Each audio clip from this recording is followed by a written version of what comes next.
Wait, what? You've got what? The original Japanese language in it? Why on earth have you done that? I thought the game might have Ben Starr, so I wanted to be safe. Who is Ben Starr, I hear you ask? He is fast becoming the new Troy Baker. I look at it like this. With Troy, we didn't discover the dry rot until it had taken over the entire building, until it was too late. With Ben, I think if we get there early enough, we may be able to stem it. Here's Ben being his usual humble self and not being a massive theatre kid at all. And I feel Cream Knitwear has always screamed sophistication to me. From a distance, you can hear it screaming. In cream-coloured knitwear, no one can hear you scream. Hi, I'm Ben Starr and I play Verso. Okay, mate, I think we're done with Ben now. We move on. Check out how hard this guy's singing goes. Couch Coop, by the way, better do the little thing.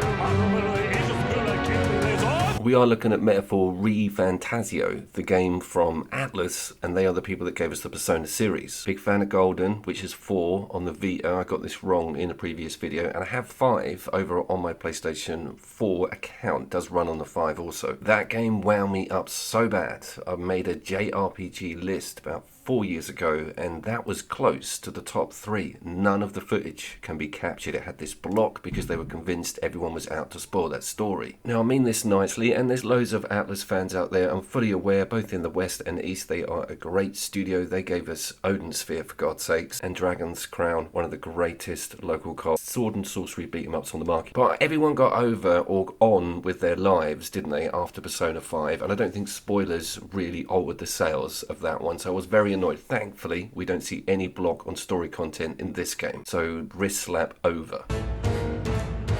This game has been out 7 months. I don't know how that managed to fly past me, and I got to Expedition 33 before it. I will link to my spoiler-free review of that, and it's a big one on the market because it's from the West. It's kind of a return to form for the turn-based combat system and, let's say, a AA game. Couldn't scrub Ben's voice out of it, unfortunately. There is no Japanese language toggle. ノルド廃鉱山オートの北西に位置するマグラ結晶の鉱山であるオートから近い利便さを買われ盛んに発掘が行われていたが This game is available on PlayStation 5 physical 9th generation consoles and PC. I don't have this on my SSD, this is on the HD drive, and I would recommend, if you have the option, to go for that solid state because there is quite a few load screens. They're not massive, but they're more frequent than I imagine.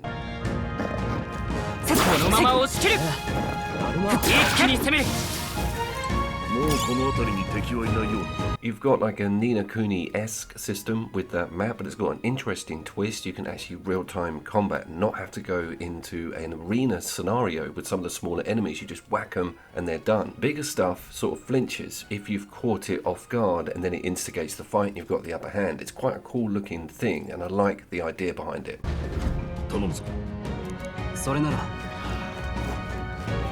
このまま落ちるよしこのまま一気に行こう加減はしない付き合えろ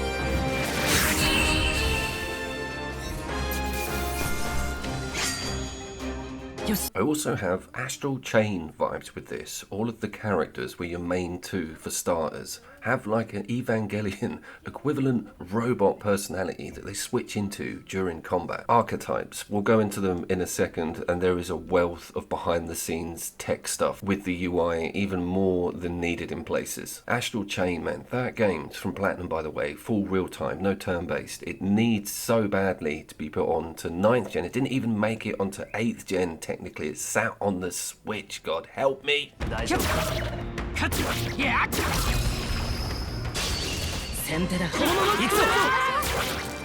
Scarlet Nexus, I get that vibe with it as well, with those open NPC friendly areas. We need to talk about that. It introduces you to so much. This massive map, these huge cities, you're like, this is going to be unreal. It's going to be choice galore, and then you're just like frog marched into a mine. It's always a mine. Go down to the mines, they say. Someone's lost in the mines. My little brother's been kidnapped and is in the mines. We've all seen it.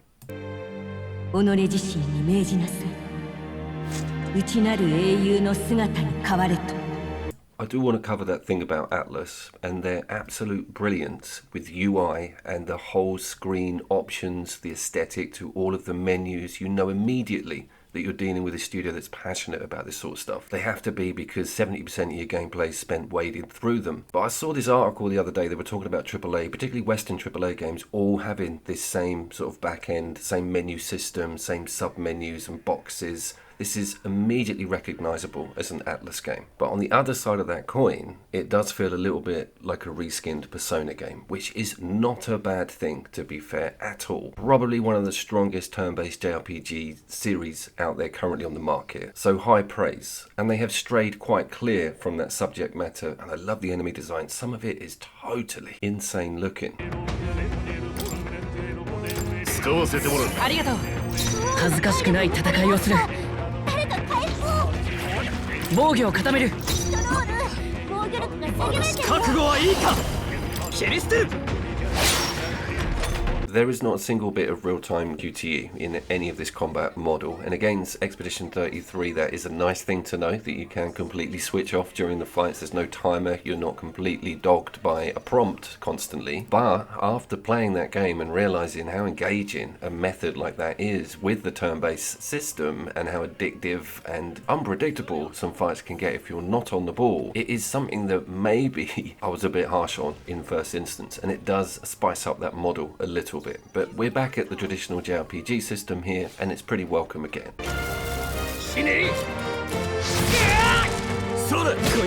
Also surprised at the amount of human-on-human combat. I thought this was going to be very outlandish with all of the enemy designs, but it's pretty cool. They support each other, and there is a deep, massive story. This game has got a lot of bloat attached to it, but it understands you can fast forward everything, skip all the dialogue. I think back to that Persona 5 reference, a lot of people are invested in this story writing with these series of games. This one's no exception. Massive amounts of characters, huge intrigue and backstory to be had, and lore and story everywhere in those options.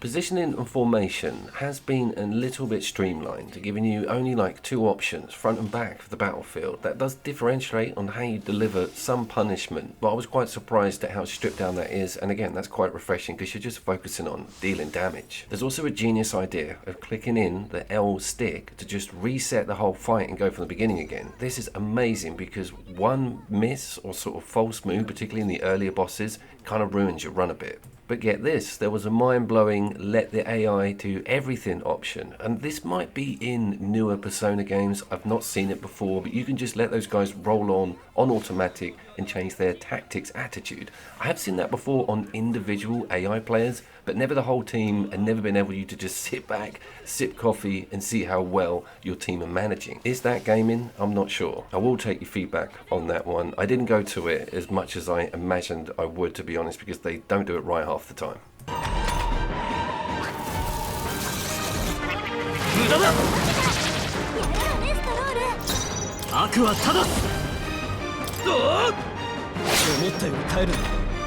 Here is your first brick wall, I'd say, about level 7. L trigger gives you a good butcher's at all of the stuff that they're weak at, but on first encounters that's not too clear, there's some trial and error in there. One of your archetypes needs to be switched to a mage, and you have to upgrade to get the blizzard or blitz power, which is like a frost thing. If that doesn't happen, the fight goes to like 85% through and you end up dying. I found it all out the hard way.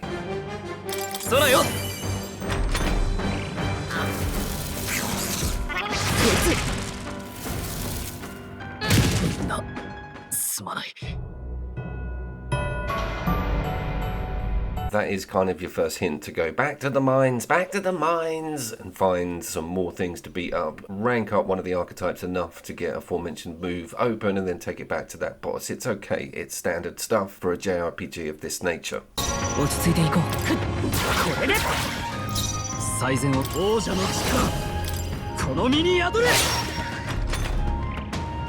And I suppose that is another quite refreshing aspect to this Atlus series, and this game in particular, is there's not massive amounts of hand-holding. There wasn't for me anyway, because I was skipping most of the dialogue. So that experimenting didn't seem like downtime to me. It was pretty cool and a lot of fun. I don't mind it in the mines. There's also a system which has kind of got some urgency to it, and it sort of hasn't. You've got a time ticker going. The first one is a funeral that's happening. Traversing the map expends the time. I'm sure they'll lean on that with a bit more urgency in later game. But it's this sheer size, this scope that you've got to work with, and how much there appears to be to get through in that first half of the game. I'm going to say it was about 3 to 4 months that this was out before Expedition 33, so it had a little bit of time in the limelight. Feedback on it isn't terrible. It's straight down the middle for what we were expecting from Atlus.